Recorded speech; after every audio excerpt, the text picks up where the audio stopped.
buenas tardes y bienvenidos a la entrevista al día aquí en Lancelot Televisión. Hoy vamos a hablar de literatura. Hoy tenemos un nuevo libro, siempre me encanta hacer entrevistas con libros que están hechos con gente de aquí. Esto es El mar amigo, es la última obra de Manuel Concepción. Vamos a hablar ahora con él, con el autor del libro, y vamos a hablar de su libro precisamente. Un tercer libro en el que hay una pequeña modificación, es decir, porque las dos obras anteriores eran poesía, esto es prosa. Vamos a averiguar por qué se ha cambiado. Vamos a hablar sin más dilación con Manuel Concepción. ¿Qué tal, Manuel? ¿Cómo estás? ¿Bien? Bien, bien, gracias. Sí. Encantado de estar aquí. Pues Manuel, la primera pregunta ya está dicha. Ese salto, te conocíamos como autor más de poesía y esto es prosa pura, vamos. Sí. ¿Por qué? Es prosa pura, en algún momento se puede pensar que hay pasajes de prosa poética, ¿no? Pero sí. Porque, en fin, hay cosas que cuando brotan del corazón directamente, pues entonces no lo puedes filtrar de otra manera, ¿no? Sí, el paso a la prosa, pues hay cosas que las puedes comunicar bien en poesía y otras pues que es la prosa más adecuada para hacerlo. Yo en este caso, para transmitir lo que quiero transmitir con este libro, pues la prosa era más adecuada, ¿no? Sí, el vehículo, ¿no?, comunicativo. Sí. Pues para los que nos estén viendo, ¿de qué va El mar amigo? Bueno, digamos que está basado un poco en un espacio y en un tiempo, en un espacio, digamos, nuestro, por decirlo de alguna forma, canario, en tiempos de posguerra, en el segundo tercio del siglo XIX,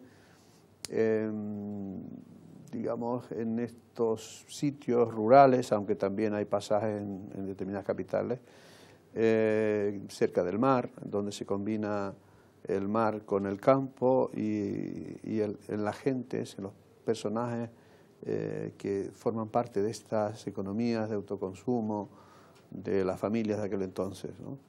Entonces, digamos que hilados en estas historias de amor, pues aparecen, digamos, el resto de los eventos y los episodios que van saliendo ahí dentro, ¿no? O sea, ¿el amor es el hilo conductor, se puede decir? ¿O? El amor es el hilo, digamos, son las hebras principales de las que se cuelgan los distintos episodios, porque es un libro que rescata costumbres, rescata tradiciones, rescata vocabulario y rescata un poco muchas cosas que la historia no cuenta, ¿no?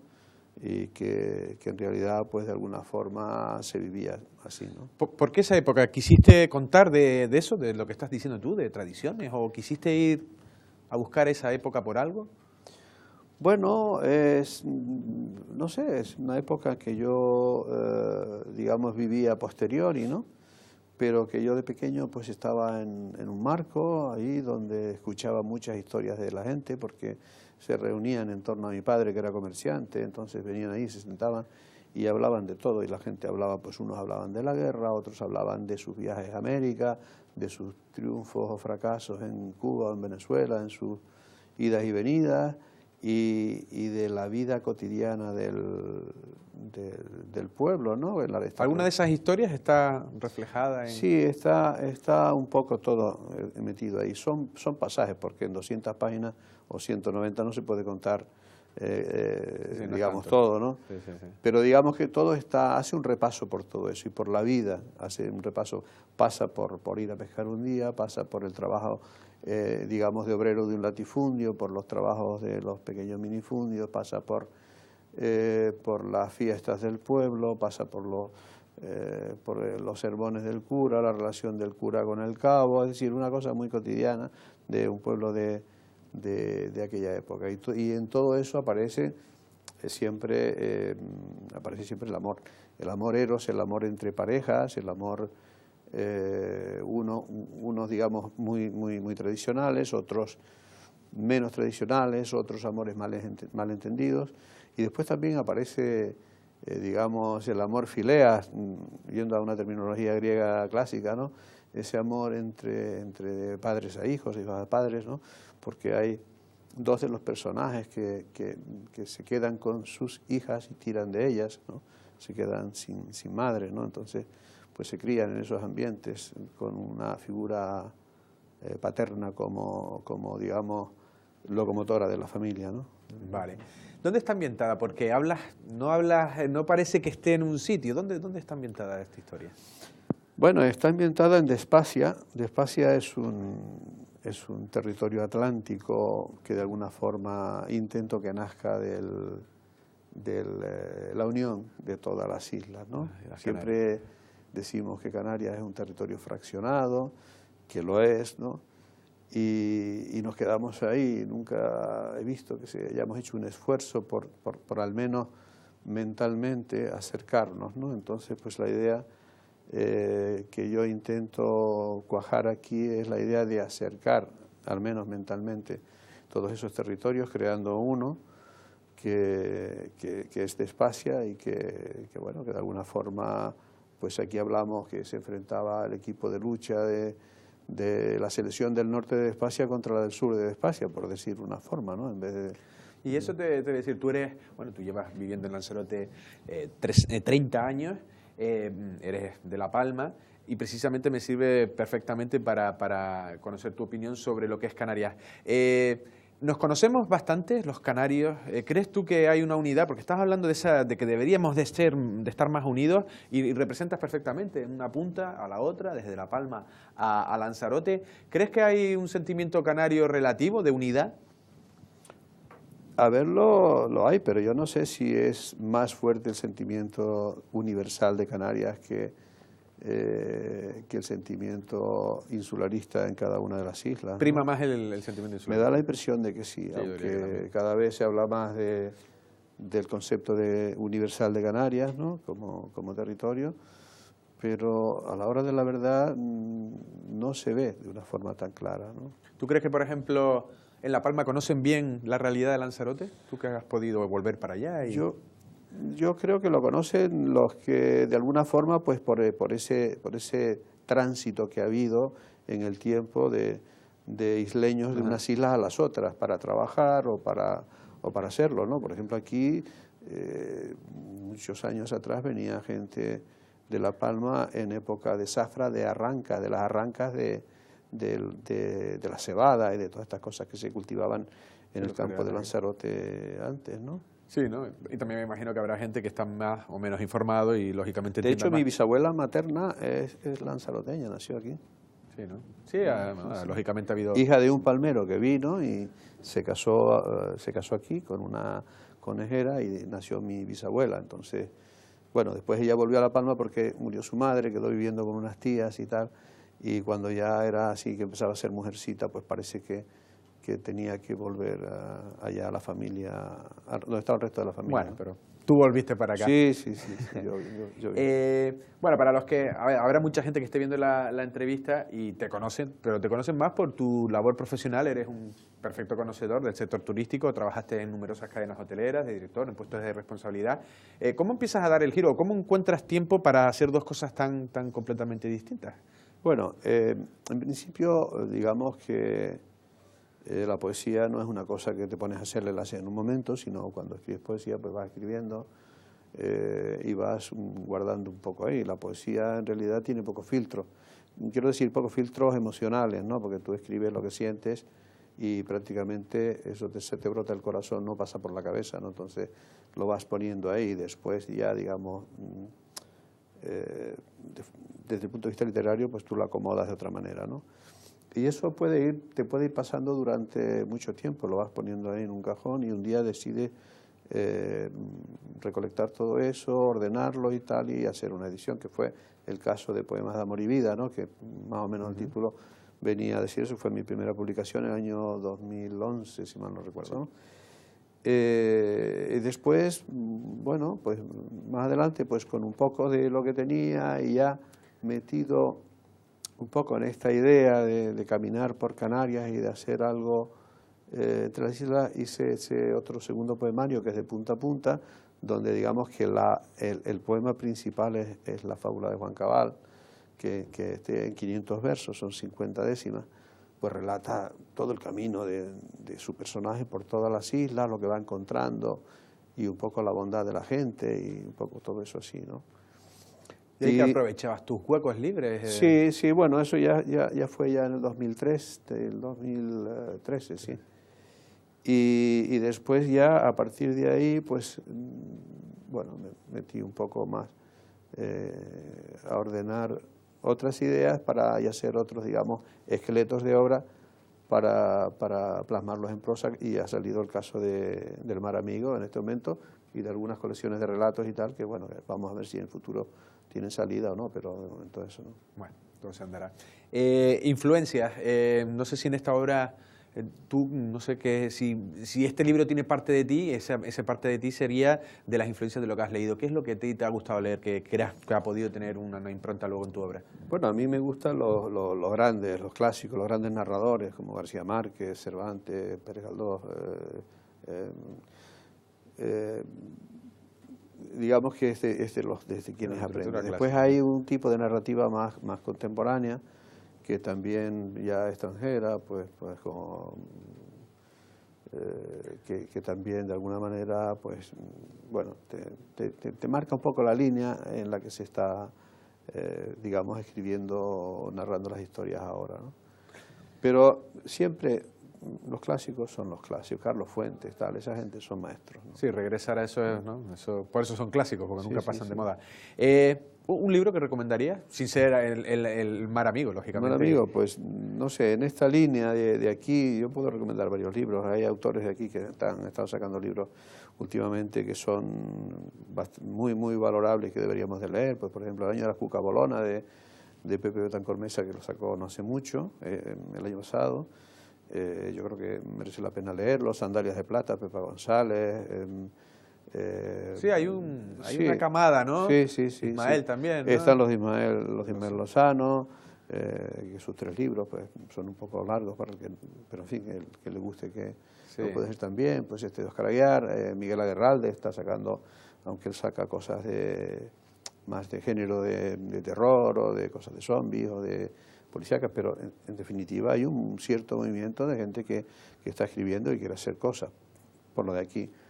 Si nos vamos un poquito más a las otras islas, pues sigue habiendo gente importante. Víctor Ramos de la Rosa ahora pues fue el último premio de novela Benito Pérez Armas con esa obra que se llama Todas las personas que mueren de amor. Ahora han reeditado El Campiroquet. Es decir, hay cosas interesantes. Hay cosas interesantes. Una pregunta, Manuel, porque en este sentido, lo que tú has dicho, que hay una camada o hay una quinta de autores en Lanzarote, y la pregunta también es un poco si la autoedición está permitiendo sacar un poco el talento o la creatividad de la gente, ya que las editoriales hoy en día casi no apuestan por cosas nuevas o no arriesgadas, sino cosas nuevas.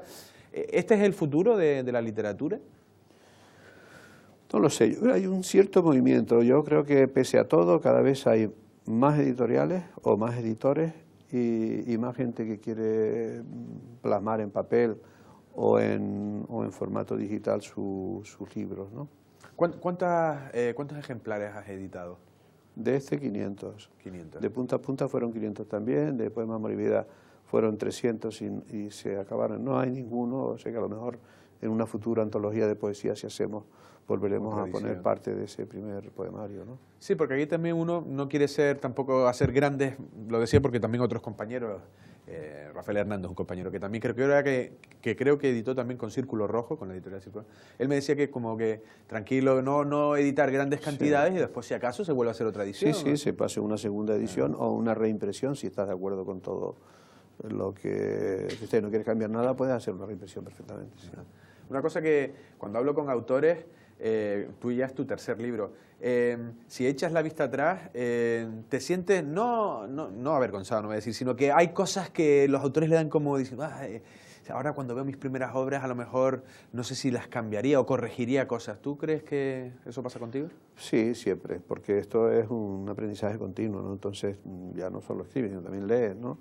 Y estás siempre metido ahí, siempre ves que alguna cosa podría ser mejor. De hecho, es bueno y recomendable escribir y dejar reposar lo que has escrito durante un tiempo, ¿no? Para que, bueno, se tiene que macerar de alguna forma. Sí, como una buena cocina. Eso siempre te va llegando cosas a la mente que tú puedes cambiar o puedes retocar, ¿no? Vale.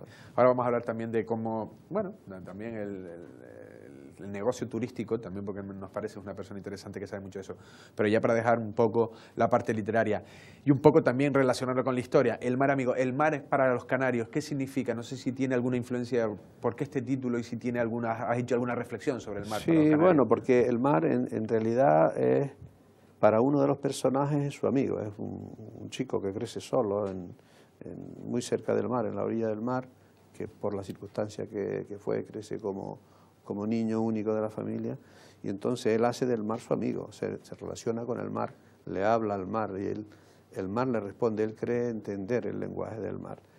Y entonces todo eso llega a un momento en que lo explica en las distintas apariciones que tiene en la obra, ¿no?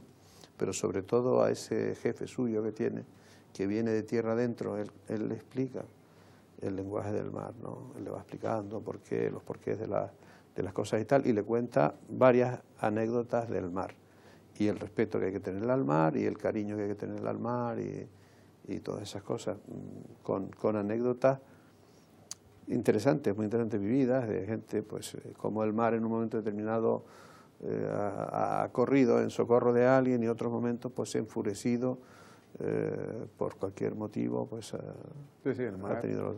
Entonces, digamos, esas dos caras que tiene el mar. Entonces, el mar, mucha gente lo ve como una barrera, y otros lo vemos como un camino amplio por donde salir, a través del cual llegar a otro sitio, ¿no? Pues sí. Pasamos de página y también ya estamos llegando al final de la entrevista. Turísticamente, tú que has vivido, pues eso, las 3 últimas décadas y las has vivido intensamente, ¿qué análisis hace de la situación? ¿Cómo está ahora? Porque hay muchos factores, no sé, desde todo lo que está pasando en conflictos a los grandes niveles de ocupación. ¿Estamos haciendo lo correcto en Canarias, en Lanzarote? Bueno, la ocupación es buena, y es buena desde hace ya bastantes meses o incluso más de un año. Entonces, Lanzarote de alguna forma siempre ha estado más o menos preparado. Yo creo que estamos en un buen camino, y no de ahora, a nivel Canarias incluso. El otro día estaba en Fitur, me hicieron una entrevista que me hacían allí, una radio de aquí, autonómica.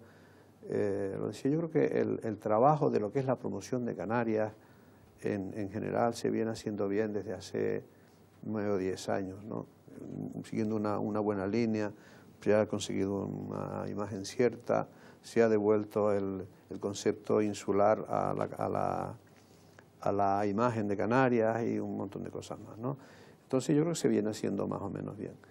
En ese sentido, yo creo que estamos en buen camino. Canarias es un destino que se presenta como seguro, es un destino, digamos, que más o menos responde a la expectativa del cliente, que difícilmente viene y encuentra 2 semanas seguidas de mal tiempo o tal, y que de alguna forma también se ha sabido adaptar en cuestión de precios y esto a una masa turística que antes no podía venir aquí porque solo podía llegar a destinos más baratos, como podía ser Túnez o el Mediterráneo más cercano, ¿no? Una pregunta, porque yo tengo siempre, no es que discutamos, pero tenemos diferentes opiniones entre Jorge Col y yo, el director de la cadena. Él considera que, por ejemplo, estos días malos, como que enseguida, como que hayan 2 días malos, ya eso como que con internet, que ya es perjudicial. Y yo considero que, lógicamente no es bueno, pero que me refiero que muchas veces cuando no hay sol o tal, que ya el turista tiene una percepción ya mejor que la que de donde viene, que está nevando. No sé si es tan alarmante cuando 2 o 3 días que tenemos temporal, ¿perjudica?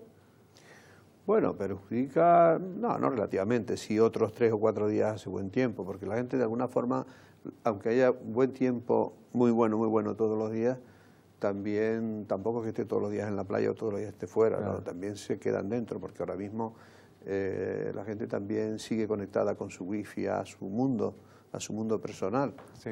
A veces no a su empresa, pero sí a sus cosas, a sus redes, y sigue con el tema de la televisión satélite y tal, sigue conectado a sus noticias, sigue más o menos, digamos que la vida in-house también se hace cuando estás aquí, si estás en un establecimiento que te responde a toda esta demanda, ¿no? Entonces no es así. Y también aprovechan para salir, a lo mejor para ir de excursión con un coche de alquiler. Igual es mejor un día que no sea demasiado cálido que un día que el sol esté cascando. Sí, que a lo mejor de 10 días, que no viene mal que 1 o 2 no sean tan buenos, que a lo mejor... Y así también echamos la gente fuera, que se eche a la carretera y que visite la isla, y que vaya a ver otros sitios y que tenga otras experiencias. Claro que sí, sino que vayan a bares, a restaurantes, a museos, a cosas de esas, ¿verdad? ¿Cómo ves tú los planes de modernización? ¿Crees que están funcionando? Bueno, algunos, yo creo que algunos están como frenados un poco por el tema normativo principalmente, ¿no? Y entonces, pues, si bien decía que en los últimos años lo que es la promoción en la imagen, es decir, la cara de Canarias en el exterior, a mí me parece personalmente que se ha hecho bien. Cuando nos adentramos en la parte interna, que es la normativa para el desarrollo propio turístico y tal, ahí hemos tenido muchos vaivenes, ¿no? Ha habido frenos por una parte, después tapones que se quitan, otros que se vuelven a poner, moratorias, no moratorias, mucha discusión en cuanto a eso. Y eso, pues, de alguna forma siempre crea una cierta inseguridad para la inversión o incluso la reinversión del propio negocio.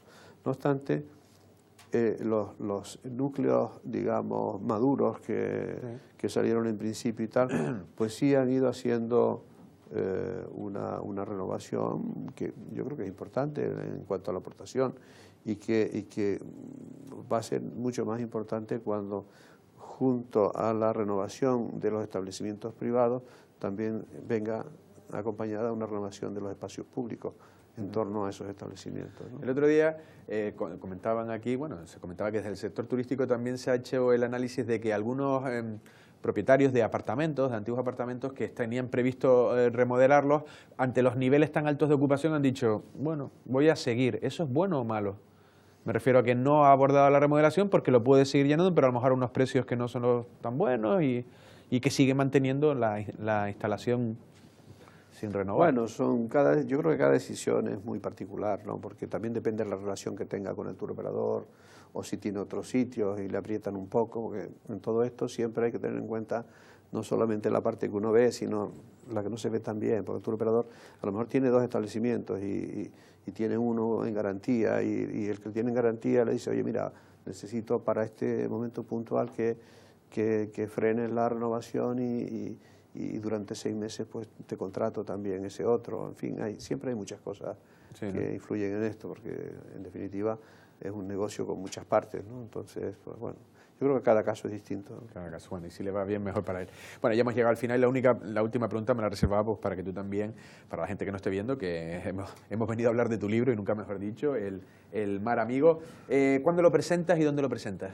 Lo presento en los salones del Hotel Lancelot el jueves, este jueves a las 8:30 de la tarde. Vale, allí hablarás de él. Sí, hablaremos de él, un poco de todo, también de la portada, ¿no? Esto es una foto, digamos, se ha hecho a partir de una foto de Pepa González, que es la mano de Pelicar. Pelicar era digamos, mensei de Icod en época de la conquista, ¿no? Y entonces allí en estas figuras de todos ellos que hay en la Plaza de Candelaria en Tenerife, pues una de estas, la de Pelicar, esta sección me gustó para este libro, ¿no? Esa mano que ofrece, esa caracola que ha servido para tanto, no solamente para la alimentación propia ya de los primeros pobladores de ese territorio, sino también para la comunicación, porque esto cuando se sopla tiene unos sonidos concretos, ¿no? Sí, ¿no? ¿La fotografía has dicho de Pepa González? Sí. Gran amiga, me alegro. Buena elección, buen gusto que tiene. Sí, ella es una artista en toda regla. Sí, señor. Pues Manuel, ha sido un verdadero placer. Muchísima suerte en la presentación. Muchas gracias por estar aquí. Sí, gracias a ustedes y, en fin, allí estaremos. Gracias. Las palabras de Manuel Concepción, bueno, autor de El Mar Amigo, literatura hecha en Lanzarote, bueno, es palmero pero ya afincado 30 años, y hemos hablado un poco, al final un poco de turismo porque lo explicaba antes, ha sido, bueno, responsable de importantes instalaciones hoteleras en Lanzarote, pero bueno, esa última, en estos últimos, bueno, 6 años, Manuel pues ha girado y nos ha mostrado esa cara, en un principio esas 2 primeras obras que eran de poesía y en estas de prosa, pero bueno, tiene sus alegorías y tiene su historia, una hipotética Canarias unida con un nombre propio, pero con las tradiciones de antaño. Nosotros sin más nos despedimos. Pasen una feliz tarde.